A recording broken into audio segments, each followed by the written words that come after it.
শুধু দর্শক শ্রোতা মণ্ডলী, আপনারা দেখছেন বরাক সংবাদ। এই মুহূর্তের একটি গুরুত্বপূর্ণ সংবাদ নিয়ে আপনাদের সম্মুখে উপস্থিত আমি খয়রুল।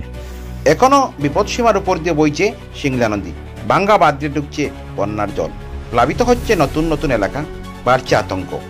যোগাযোগ বিচ্ছিন্ন দক্ষিণ রাতাবাড়ির লক্ষ লক্ষ জনগণ।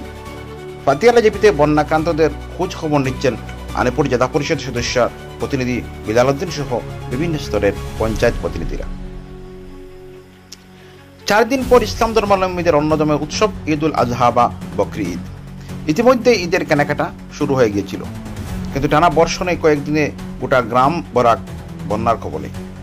বরাক উপত্যকার প্রতিটি নদী গত 2 দিন ধরে বিপদসীমার উপর দিয়ে বইছে। রাতাবাড়ি তথা নবগঠিত রামকৃষ্ণনগর বিধানসভা কেন্দ্রের মধ্য দিয়ে প্রবাহিত সিংলা নদীও বিপদসীমার উপর দিয়ে বইছে। দরগারবন জিপির বাঁশডালিতে নদীর ইএনডি ভেঙ্গে সিংলা নদীর পাড়ের শতাধিক গ্রাম জলের তলায়।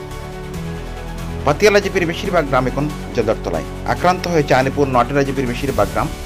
এর মধ্যে নিতাইনগর ও বাসস্টিয়ালের অবস্থা বেশ করুণ। বরলা জিপির বেশিরভাগ গ্রাম জলের তলায়। নগেন্দ্রনগর, গোবিন্দগঞ্জ ও রাতাবাড়ি জিপির অবস্থা একই।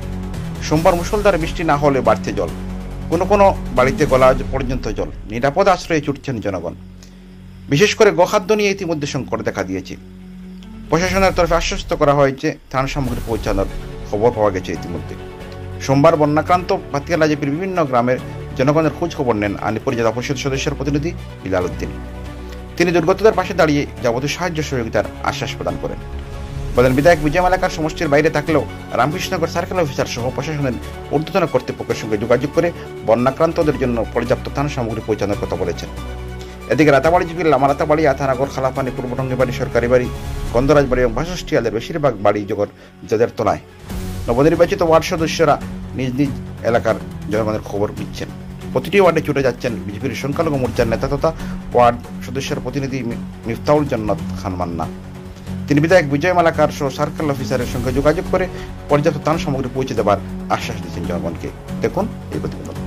পাতিয়ালা জিপিতে আপনারা জানেন, এই 2 দিন থেকে অবিরাম বৃষ্টির ফলে এই যে বিভীষিকাময় একটা পরিস্থিতি হয়েছে। আমরা আজকে পাতিয়ালা জিপিতে 4 নম্বর ওয়ার্ডে 8 নম্বর ওয়ার্ডে আমরা নিজেই পরিদর্শন করি এবং আপনারা নিশ্চয় দেখেছেন এই যে মানুষ, গরিব মানুষ, ওনাদের ঘর বাড়ি ভেঙে ওনারা বর্তমানে শিবিরে আছেন।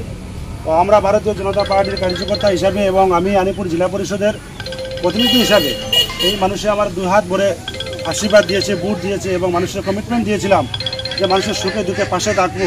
সেই হিসাবে ওনাদের খোঁজখবর নেওয়ার জন্য আমি এখানে আজকে নিজে উপস্থিত হয়েছি এবং আমাদের বিধায়ক বিজয় মালাকার মহাশয় বিশেষ কাজে বাইরে থাকায় উনি সমষ্টিতে উপস্থিত নেই। আজকে হালকার মধ্যে এই সমষ্টিতে উপস্থিত হবেন। এরপরেও আমরা এই ভারতীয় জনতা পার্টির একদম ডিস্ট্রিক্ট থেকে আরম্ভ করে বুথ লেভেল পর্যন্ত যত কার্যকর্তা যারা সবাইকে মাঠে নামিয়ে দিয়েছেন আমাদের বিধায়ক, এবং ওনাদেরকে কীভাবে ত্রাণগুলা পাঠিয়ে দেওয়া যায় সেই ব্যবস্থাটুকু আমরা করেছি। আশা করি 1-2 ঘন্টার ভিতরে এত অঞ্চলেই ফ্লাড এফেক্টেড এরিয়াতেই ত্রাণ পৌঁছবে এবং পশু খাদ্য যেটা আছে সেটাও পৌঁছবে। আমরা ভারতীয় জনতা পার্টির কার্যকর্তা সবসময় মানুষের এই সুখে দুঃখে পাশে থাকার যে অঙ্গীকারবদ্ধ ছিলাম, আমরা আছিও, আগামী দিনে থাকবো। ঠিক আছে।